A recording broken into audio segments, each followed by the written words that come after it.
Thanks for being cool. I am so confused. Part of me was like, oh, what have I done? Maybe I did the wrong thing.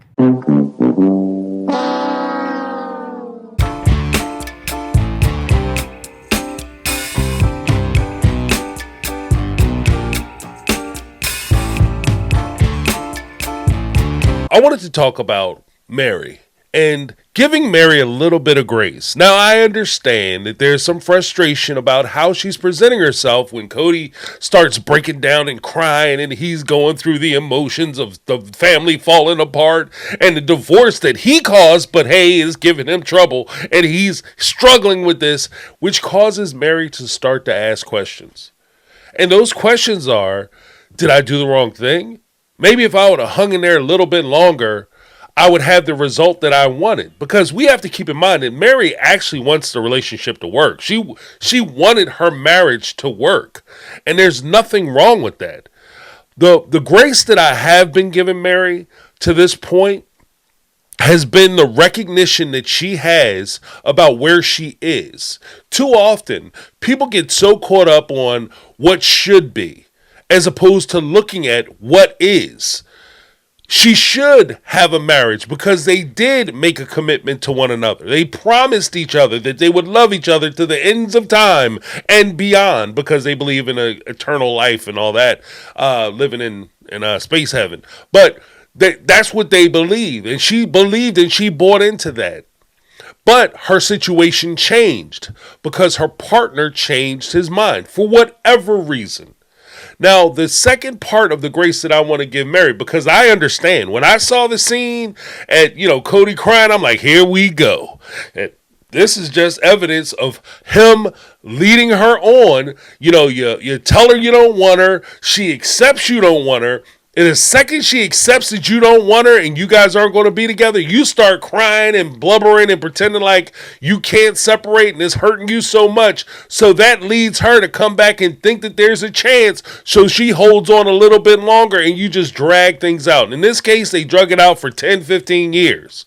But when we look at it, I understand why people get frustrated. I understand why, as the fan base, as we watch this scene, half of us were doing R. Kelly. That's stupid.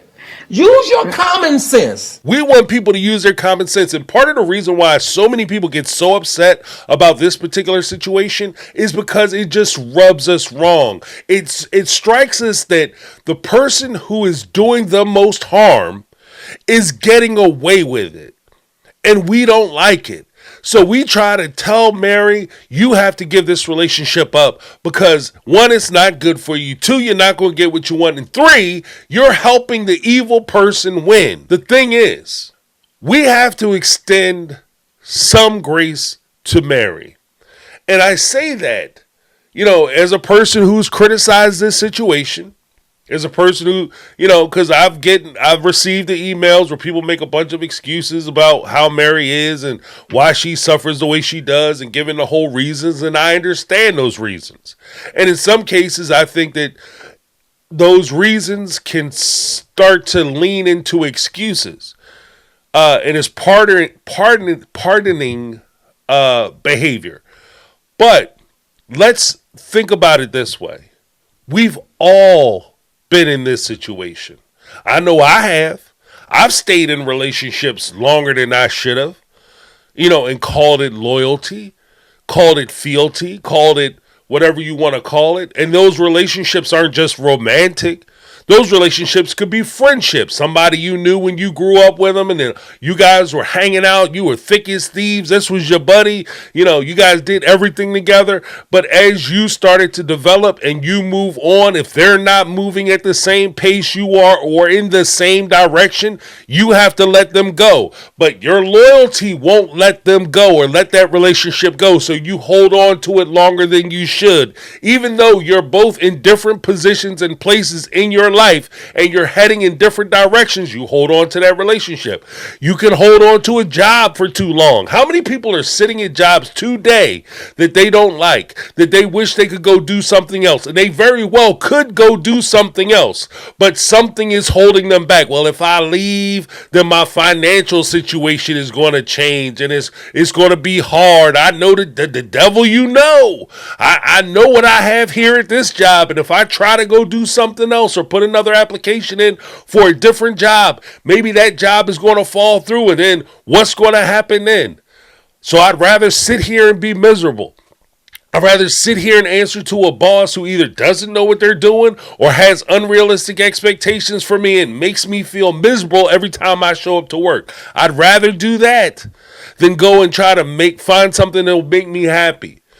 Well, we won't even talk about relationships. People dating, boyfriends, girlfriends, you hold on to a relationship because you just hope that the relationship gets better. You hope that this person turns it around. You've invested so much time, energy, money, whatever the case may be, into this relationship, and you see yourself, and you've already done the fantasy work where you imagine what your kids are going to look like. You imagine where you're going to live and what kind of cars you're going to drive and what your future looks like. You've done all that work. And because you've done all that work and you've invested so heavily into that, it's very difficult for you to recognize that this might not be the person that you want to do things with. So you hold on to it.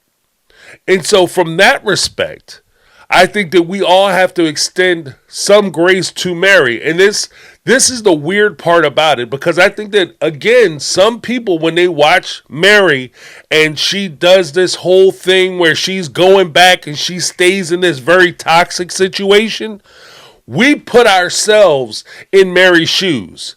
And we don't like how it made us feel when we felt trapped and we stayed in those relationships too long. And so we get angry with Meri because we're angry with ourselves. We're angry about how we did those relationships. I'm trying to extend understanding to Meri and her situation. But like Jen, if you are friends with somebody, you have to hold steadfast and you have to hold strong on your values and your standards. You have to try to push your friend to do the right thing for them. In some cases, here's even the very difficult part about it. If you have a friend and that friend could be happier without you, or you're the person holding your friend, loved one, or the person, coworker or whatever, you're the one holding them back. Sometimes you have to be the one to make the decision that, you know what, I have to let them go so that they can go on and become the person that they were meant to be. I've had a situation like that. Story time. I'll tell a story of a friend of mine, a very good friend that I had. He met a young lady and they fell in love or whatever. Me and her, oil and water. We just didn't get along. It's just one of those weird things. Like, she just used to come after me. Like, we'd be having a conversation, and she would literally try to pick an argument with me about something, to debate me about an issue.